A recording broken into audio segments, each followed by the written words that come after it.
Um, I'll I'll show a bit about the companies which use design thinking as a principle in their work, day-to-day work. What Apple did was place consumers in front of their product process. It happens that I used to work in a telecom company when the first iPhone was launched, and when it was launched, it was not the fact that it had a touchscreen. We've seen touchscreens before. We had drawers full of unlaunched devices with touchscreens, even with uh, really good ones. It was not the fact that the device looked good. We had seen devices that looked good. It was the actual way Apple decided to develop that product. For a whole year after the launch of their first iPhone in the US, they went around the world and tested their device and the competition devices. And they went around and tested with children and did focus groups and interviews and prototyped and iterated so much that they perfected the interface and made it so easy. And after that, it was simple. Yeah, they had the best ideas from the discussions they had before with actual users. What telecom companies did, and they still do, is removed applications or software or installed software on people's phones before they sold those phones. So this way, a lot of phone companies had to develop really complex delivery systems, because in every country, every operator had a different phone model.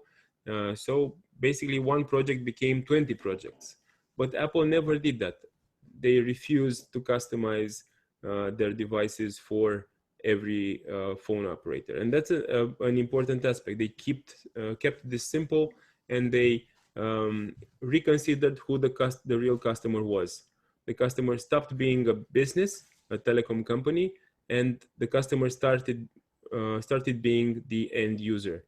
And they stopped counting how many devices got shipped in the warehouse of a telecom provider, and they started counting how many devices were activated by the end user. Okay, so one perspective of how the design thinking mindset and some of the design research aspects work. In Netflix, what they did was they tested their concepts first before writing any code. You know, probably that Netflix at first had one of the biggest libraries of DVDs and video cassettes, and then they moved this online. But they moved it online just by testing and talking with people and being really close to their customers.